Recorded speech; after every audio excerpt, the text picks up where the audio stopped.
এবং জরুরি পরিস্থিতি মোকাবেলার জন্য আমরা স্ট্রাইকিং পুলিশ ফোর্স বিভিন্ন জায়গায় নিয়োজিত করব।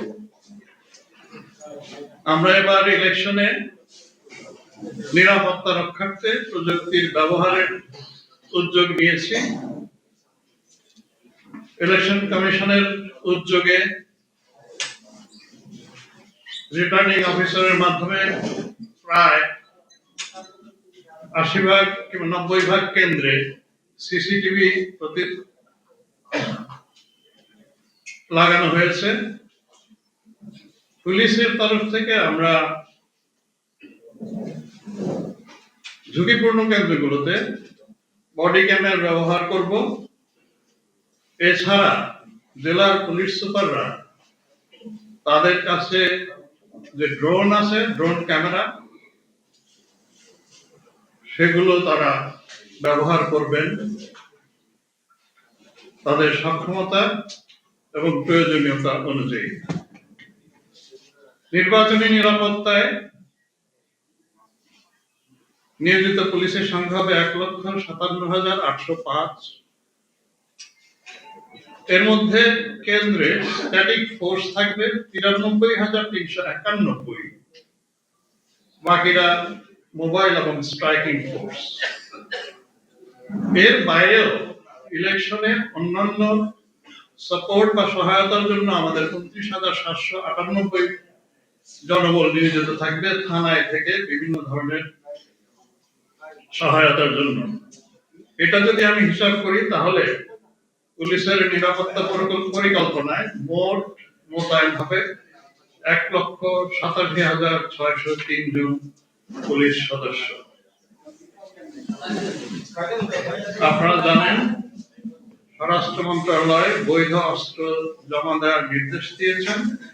সেই হিসাবে আমরা এখন পর্যন্ত 27,995টি লাইসেন্সকৃত অস্ত্র থানায় জমা নিয়েছি।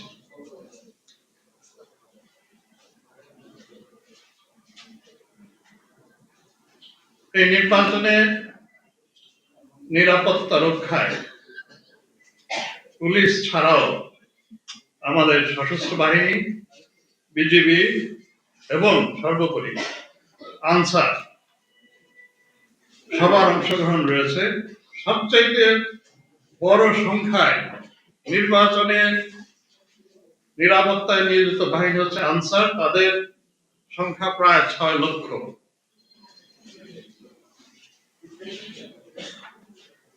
রিটার্নিং অফিসার এবং সহকারী রিটার্নিং অফিসারদের কার্যালয়ের মাধ্যমে সকল সমন্বয় এবং নিয়ন্ত্রণ কার্যক্রম পরিচালিত হচ্ছে।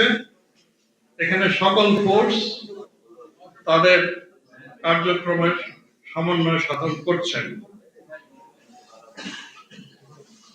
শান্তিপূর্ণভাবে ভোট গ্রহণ এবং উৎসব মুখর যেন হয়, সেজন্য ভোট গ্রহণের সকল প্রয়োজনীয় ব্যবস্থা আমাদের তরফ থেকে আমরা নিয়েছি। তফসিল ঘোষণার পর থেকে আপনারা জানেন প্রতি বছরই আমাদের মধ্যে উত্তেজনা থাকে, কিছু সহিংসতা ঘটে।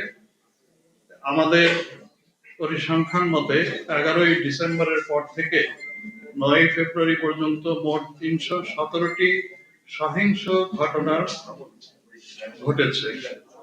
এর মধ্যে আহত হয়েছেন 603 জন এবং নিহত 5 জন। আমরা মনে করি ইভেন একটা মৃত্যু দুর্ভাগ্যজনক। আমরা চেষ্টা করি যেন একটা মৃত্যু না হয়। তারপরেও দেখা গেছে যুগে যুগে সকল নির্বাচনে আমাদের এখানে মৃত্যুর ঘটনাও ঘটেছে, আহত হওয়ার ঘটনাও ঘটেছে। এবার আমাদের সর্বোচ্চ চেষ্টা ছিল এই সকল ঘটনা যতটা কম ঘটে তার সর্বোচ্চ চেষ্টা করা। আমরা কতটুকু করতে পেরেছি সেই মূল্যায়ন আপনারা করবেন, দেশবাসী করবেন। আমি আপনাদের সকলকে এখানে আসার জন্য, আমার কথা শোনার জন্য ধন্যবাদ জানাই।